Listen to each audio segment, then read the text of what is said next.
Hi guys, so I wanted to just make a final video talking about best ways that you can go into a job and avoid ever having to deal with, serious workplace conflict. Anyway, you're never going to be able to fully avoid it, but this is kind of talking more about menial jobs, but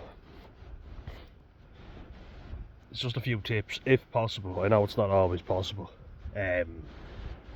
This is in an ideal scenario, but one way I've definitely found and what I've seen is that me and my brother have gone into lots of jobs where we didn't know anyone in the job to begin with. There's a lot of nepotism going around, and especially in Ireland, it's mad like, oh, do you know this fella, do you know that fella?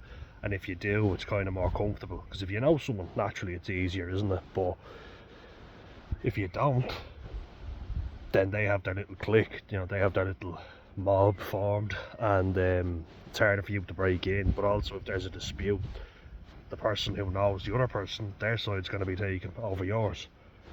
So that's something I feel like you should definitely be aware of.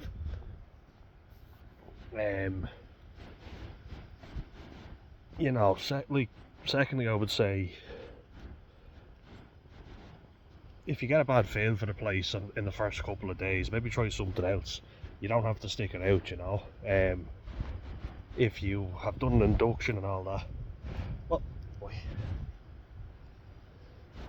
there's a probation period for a reason.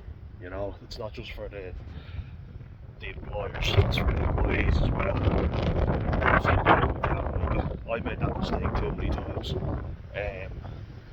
Feeling like, I'm being defeatist or I'm giving up, but at the end of the day, the job meant nothing. It was just a menial job while I was in college or whatever. But the shame I felt, I'll stop crossing over. Mum. The shame or the guilt I felt made me stay in a job I hated when it meant nothing, really.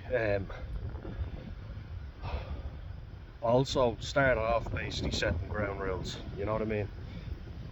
Don't go in saying, I'm not doing this, I won't do that, but don't go above and beyond. And that's something I never thought I'd say to anyone, but lay down a marker and go, I'm doing what I'm supposed to be doing, I haven't been given the proper training, if that's the case, and know your rights. I'm not saying you go in there being a pretentious little fucker going, I'm not doing this, I won't do that, I know my rights, you can't make me do this. Because believe me, I'd feel like a twat doing that. But make it easier for yourself. If it's a menial job in particular, you don't have to stick it out, alright?